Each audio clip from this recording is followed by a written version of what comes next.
think over the years, me and Jake have a really cool friendship because we both not only do we enjoy the same things, but we're very similar. We have a lot of fun. We play. We both love hard work, but we love to do it in like I think the best way you can do it. Hmm. And misery loves company. So if I'm going for a sprint, he's going for a Yeah. sprint, and if he's climbing this hill, I got to climb this hill. And I just think it's made us pretty close over the years. And Yeah.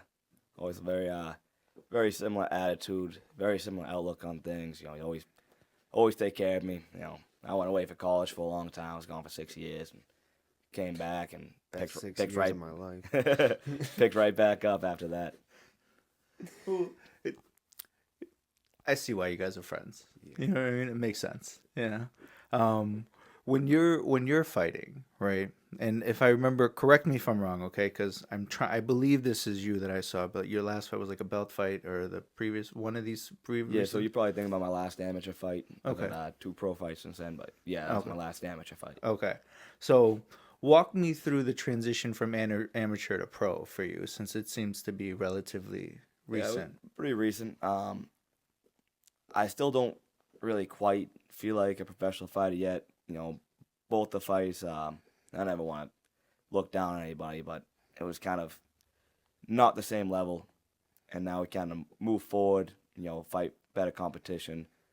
But I had some tough amateur fights that were definitely a little more challenging, that were better preparation. But even right now, I don't fully feel like a professional fighter.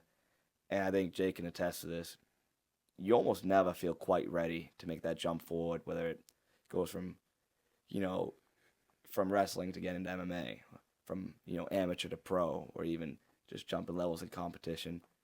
I don't think anyone's ever going to feel quite ready, and people kind of wait too long until, like, they think they should feel a certain way. I think there's always going to be a little doubt in your mind. That's normal. You just kind of got to just dive in and go forward.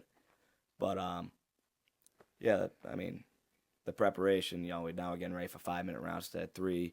You have the elbows, the knees to the head, which changes things, changes the wrestling 12 a to lot. 6 elbows, you mean? Or like Just in elbows just overall. okay, So we so you couldn't didn't have elbow them in yeah. amateur, so you Nope. can't elbow in the Yep. amateur. There's Okay. no elbows to the face. There's no knees to the face. Yeah.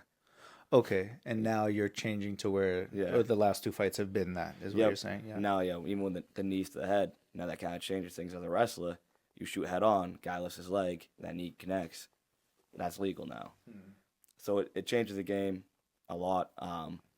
I think the jump from amateur to pro helps me more than anything, even as a wrestler. I think now utilize those elbows, get into certain positions. I think it would be good for me. But those are things that you gotta be aware of now.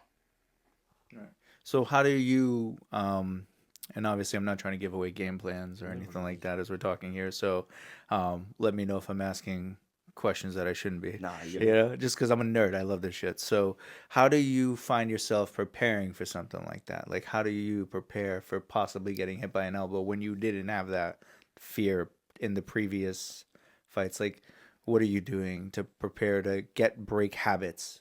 You know? You gotta be like conscious of that position. Obviously, like when we're sparring, you're not gonna be throwing hard knees or hard elbows at the guy. Trying to kill him. Sometimes you can wear elbow pads. You got throw them. But I usually like on the other end of things, like I'll try to show elbows. Like I'm not gonna fully throw it, but I'm gonna show it when I see it there. When we're up against the wall in a clinch position, or I'm on top on the ground. Try to show those things, and on the other end, when I'm in those positions, I try to be aware of that. I try to be cognizant of when I'm in a position where I could be hit with that knee or hit with that elbow, and try to clear out. And I think it's just another thing, like you won't really know until you get hit with it. I've heard those elbows change everything. Yeah. It definitely does, from what I've seen in fights, and I was finished with an elbow. Yeah. Okay. So then, when you're in there and you're feeling like, yeah, I'm not at a pro, and just kind of making sure I understood what you were saying is like, you don't feel like a pro because the amount of time you're putting into it, or like, what is it exactly that because to me, from what I'm seeing on an outside, you're doing everything a pro does Yeah. going into a fight. So I consider you a pro. So Yeah. like, what makes you feel that way? I guess I'm just Jake will always be his own worst critic. Not Okay, to not to alright, cut you gotcha, off, gotcha. buddy. Okay. Jake is probably one of the nastiest 25ers I've ever seen in my Yeah, life. bro, he's fucking. I've trained yeah. all over. I've been everywhere from here to Syndicate and back, and trained with some of the best guys in the world. Jake will not be the one to sit on camera and tell you how good he is, but I will be. The kid is a fucking stud. And so, like, he might be newer kind of in this game because he was away for 6 years, and because, like, like, I'm somebody who's been in the game for, 15 years in the back rooms, and I know everybody back there. He's kind of new in the sense, like, he wasn't in the back. So it's going to feel a little bit foreign to him the same way, like, if I went and wrestled right now, it'd be foreign to me, but I can wrestle. This motherfucker can fight. Making me blush over Yeah, here. well, no, I will say, My like, cheeks all rosy. it's one of those things, I think everybody, when you start to get to a higher level, you have to keep asking yourself, like, do I belong here? Am I doing what it takes to be at the caliber that I'm at? Well, we've asked the question a bunch of times, and his record will stand where it stands. He has proven he is doing what is necessary to be where he's supposed to be. Yeah. Kind of goes into what we were saying earlier. Like, I don't know if you could agree, but 100%. you almost never feel quite ready. No.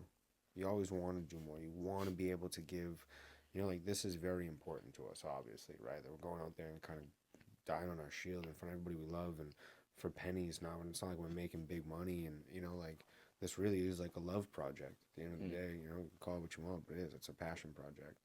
And I think it's just one of those things, like, it means so much that, like, you have to keep asking yourself those questions. You have to be realistic and, be honest about the work you're putting in to get what you want out of this. Most definitely.